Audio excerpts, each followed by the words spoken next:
Ivan, como podemos verificar, a trajetória do rádio em Porangatu, a semelhança do resto do país se deve às experiências pioneiras e isoladas. Aqui, graças a Ângelo Rosa de Moura, entre outros, que tiveram um papel importante e fazem parte do contexto histórico da comunicação de Porangatu. O embrião já estava sendo gestado para o nascimento de uma rádio. Era só uma questão de tempo. E a minha pergunta é: você, no serviço de alto-falante, chegou a propor às lideranças da época em conseguir uma concessão de rádio para Porangatu? Voltando um pouco aí sobre a questão do primeiro serviço de alto-falante, era o Ângelo Rosa, na casa de Jaguatirica, cujo locutor era o Aristeu Marques, e ali onde tem aqueles pés de manga, na Praça da Velha Matriz, era o Zé Alencar. Zé Alencar tinha um bar, certo? E isso antes do seu Ângelo Rosa e antes do Pinheirão. E aí, naquele bar dele, tinha um serviço de alto-falante, lá no Largo da Matriz. O nome do locutor, até eu esqueci o nome aqui agora, que depois casou com a filha do senhor José de Alencar, tá certo? Agora, sobre a questão da concessão da rádio, eu pertencia a um grupo que tinha político pelo meio, que era o Luiz do Gotti, que era o próprio doutor Trajano, eu, Eliodório, tinha o Carlos do Camboatá e mais alguns outros aqui. E, pela ideia do Eliodório, nós criamos uma empresa para se buscar a concessão, uma associação para se buscar a concessão. Aí nós fomos em Brasília umas 2 vezes, o ministro das comunicações era o ministro Quanto de Oliveira, tivemos uma audiência com ele, uma vez o doutor Trajano foi, outra vez o doutor Cílio foi representando o doutor Trajano, entendeu? Mas não convencemos com a nossa proposta. Quem convenceu a eles, não sei por motivos políticos, na época o governador Irapuã Costa Júnior, e o pessoal, o grupo de séries, a organização Rego, ganhou a concessão de nós aqui de Porangatu e montou a Rádio Educadora. E me convidou para ajudar a montar e depois trabalhar na rádio, como fiquei lá há alguns anos. Hoje no canal Marcelo Tola estamos recebendo Ivan Vieira. Ivan, você viu nascer a Rádio Educadora de Porangatu. Nos conte o início desta história. Bom, a organização Rego ganhou, portanto, a concessão, né?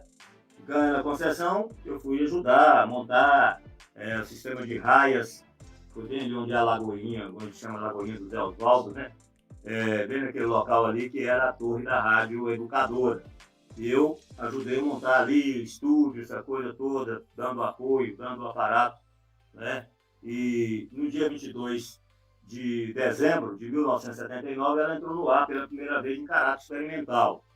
Certo? E a primeira propaganda que foi veiculada lá, mesmo sem poder ainda, foi do supermercado Camboatá. Né? O Carlos pediu, e era véspera de Natal e tal, a gente começou a veicular para ele a publicidade, ainda mesmo sem poder. Né? E virou a Rádio Educadora, depois da Rádio Educadora o Dino América adquiriu ela no fim de 84, em 85 eu continuei com ela, junto com ele, ele em 86 mudou de nome para a Rádio Tropical. Rádio Tropical de Porangatu, que está aí hoje como FM. Ivan Vieira, você é o primeiro a comunicar no rádio porangatuense. Outros profissionais fizeram parte da primeira equipe de comunicadores da Rádio Educadora. Entre eles podemos citar aqui Donizete Santos, Marcílio Vicente, posteriormente Taquaral, Gil Gomes, Zoroastro Augusto, Francisco Feliciano, Gerson Santos, Maria Helena Pinheiro, Leninha Pinheiro, que foi a primeira mulher no rádio porangatuense. Entre os sonoplastas, podemos citar aqui Celso César, o Celso Blues Boy e o Célio Rezende. Nos fale dessa experiência onde unia os profissionais da cidade e os que vieram para cá. Olha, tudo era uma novidade para todos nós, né? Os que vieram são o Francisco Feliciano, que tinha uma experiência maior. Tanto que ele ficava aqui, voltava para Estarial. O Martins já veio depois. Talvez em 80, 81, por aí, o final de 80, já tinha um ano de rádio. Ele veio como sonoplasta, né? Depois ele começou a fazer programa Tarde Sertanejo.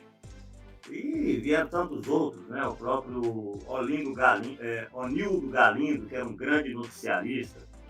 Na época nós não tínhamos o meio de comunicação que temos hoje, era tudo recolhido através de outras emissoras. Ele copiava a notícia ouvindo outras rádios, outros noticiaristas, Rádio Globo, Rádio Tupi e tantas outras emissoras pelo Brasil afora. né? Mas ele tinha uma facilidade muito grande de copiar e de retransmitir essa notícia o mais rápido possível.